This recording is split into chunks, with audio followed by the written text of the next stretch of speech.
पिछली वीडियो में हमने आपको नर्स समीकरण और रेडॉक्स विभव की बात जो है वो बता दी।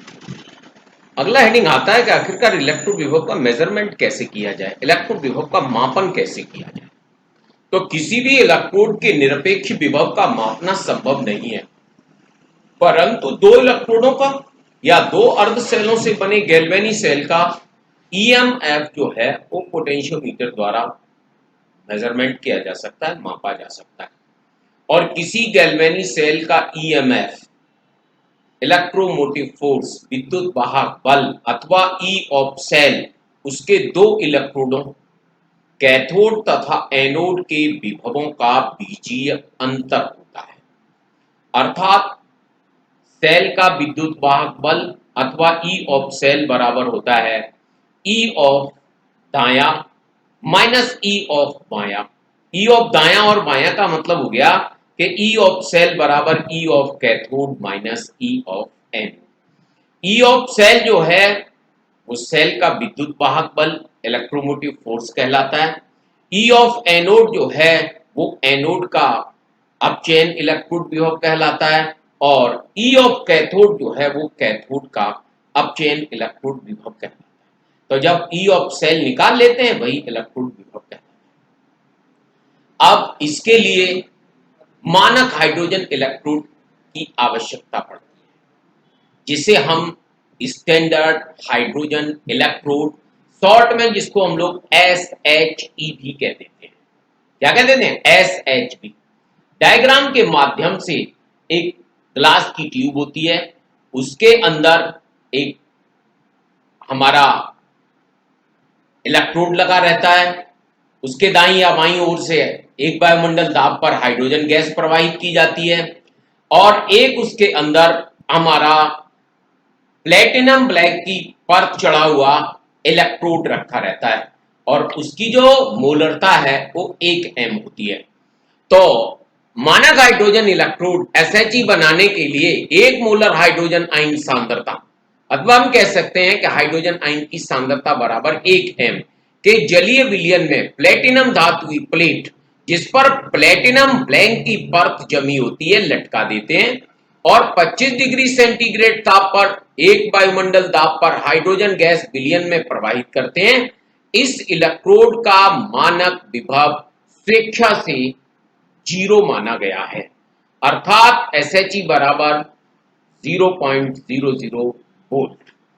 इसे H2 रिवर्सेबल वेट पॉजिटिव एक्वाइस प्लस 2E अथवा इसको निम्न प्रकार से भी व्यक्त कर सकते हैं, platinum Hg gas H positive aqueous अथवा PT ऑब्लिक H2 गैस अथवा H पॉजिटिव एक्वाइस।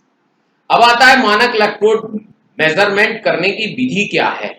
भाई जिस किसी भी धातु का मानक इलेक्ट्रोड विभव मापना होता है उसे सांद्रता और ताप की मानक परिस्थितियों में पोटेशियम क्लोराइड के ब्रिज द्वारा मानक हाइड्रोजन इलेक्ट्रोड SHE के साथ जोड़ देते हैं। SHE के साथ जोड़ने पर जो गैल्वेनी सेल बनता है उसका EMF वोल्ट मीटर द्वारा मेजरमेंट कर लेते हैं। इसी सेल का जो EMF होता है उसे ही उस धातु का मानक इलेक्ट्रोड विभव कहते हैं, क्योंकि SHE मानक हाइड्रोजन इलेक्ट्रोड विभव की वैल्यू जो है वो सदैव 0 होती है।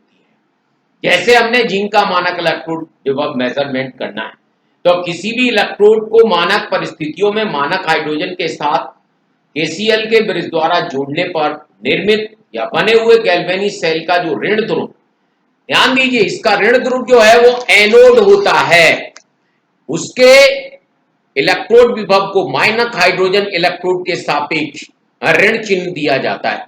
मानक हाइड्रोजन इलेक्ट्रोड के सापेक्ष Zn डबल पॉजिटिव Zn युग्म का मानक इलेक्ट्रोड विभव -0.76 वोल्ट है। डायग्राम के माध्यम से हमने एक SHE बना दिया और उसके साथ जिंक का मानक इलेक्ट्रोड विभव निकालना है तो उसे उसके साथ जोड़ दिया, पोटेशियम क्लोराइड के लवण ब्रिज के साथ उसको जोड़ दिया। उन दोनों इलेक्ट्रोडों को जोड़ने पर बीच में हमने उसके वोल्टामीटर लगा दिया। तो मानक Zn इलेक्ट्रोड को मानक हाइड्रोजन इलेक्ट्रोड के साथ जोड़ने पर जो प्राप्त गैल्वेनी सेल बना उसका EMF जो है वो 0.76 वोल्ट है। इस सेल के ऋण ध्रुव एनोड ध्यान दीजिए, गैल्वेनी सेल का ऋण ध्रुव एनोड जिंक इलेक्ट्रोड तथा धन ध्रुव कैथोड हाइड्रोजन इलेक्ट्रोड होता है। ई ऑफ सेल बराबर E of cathode minus E of anode से निकाल दिया। कैथोड की वैल्यू हमारी 0 और एनोड की वैल्यू -0.76।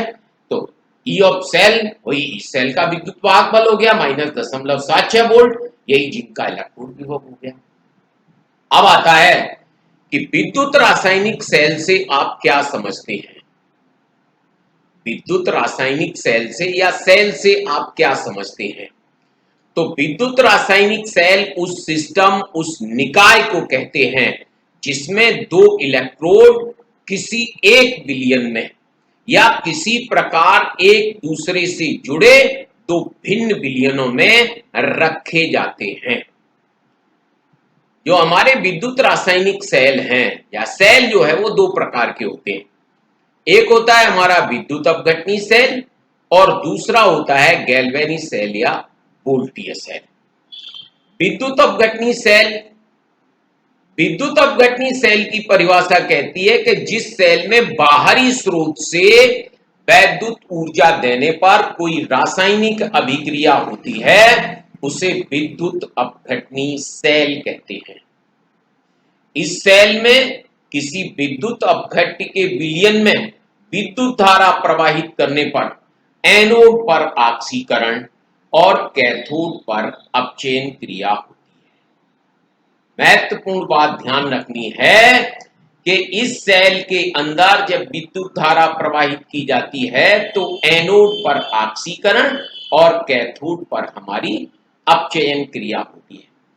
ऑक्सीकरण और अपचयन के बारे में हम आपको पहले बता चुके हैं कि ऑक्सीकरण वो प्रक्रिया है जिसमें किसी तत्व के परमाणु, अणु अथवा आयन द्वारा एक या एक से अधिक इलेक्ट्रॉन का त्याग होता है और अपचयन के अंदर परमाणु, अणु अथवा आयन के अंदर एक या एक से अधिक इलेक्ट्रॉन को ग्रहण किया जाता है। ठीक है जी। तो विशेष बात विद्युत अपघटनी सेल की कहती है कि विद्युत धारा प्रवाहित करने पर एनोड पर ऑक्सीकरण और कैथोड के ऊपर अपचयन क्रिया होती है। एक छोटा सा उदाहरण है कि जिंक क्लोराइड के जलीय विलयन में विद्युत धारा प्रवाहित करने पर जिंक क्लोराइड का जिंक तथा क्लोरीन में अपघटन हो जाता है, क्योंकि कैथोड पर जिंक पॉजिटिव आयनों का कैथोड पर जिंक पॉजिटिव आयनों का जिंक में अपचयन और एनोड पर क्लोराइड आयनों का क्लोरीन में ऑक्सीकरण हो जाता है। चित्र के माध्यम से स्पष्ट है। एक छोटा सा सेल बनाया, बैटरी से उसके दोनों इलेक्ट्रोड जोड़ दिए, धन ध्रुव से उसका एनोड और ऋण ध्रुव से उसका कैथोड जोड़ दिया, जिंक क्लोराइड का विलयन भर दिया, विद्युत धारा प्रवाहित करने पर फिर वही कि एनोड पर ऑक्सीकरण और कैथोड पर अपचयन क्रिया। तो कैथोड पर जब हमारा अपचयन हुआ तो Zn double positive plus 2 electron that for Zn solid बन गया और एनोड पर जब हुआ तो क्लोराइड आयनों का क्लोरीन में ऑक्सीकरण हो गया 2Cl negative that for Cl2 plus 2 electron. विद्युत अपघटनी सेल का एनोड धन ध्रुव होता है क्योंकि वह बैटरी के धनोद से जुड़ा होता है और कैथोड ऋण ध्रुव होता है क्योंकि वह बैटरी के ऋण ध्रुव से जुड़ा होता है। तो ये तो सेल का पहला बिंदु रहा, वैद्युत अपघटनी सेल। अगली वीडियो में बात होगी वोल्टीय सेल अथवा गैल्वेनी सेल।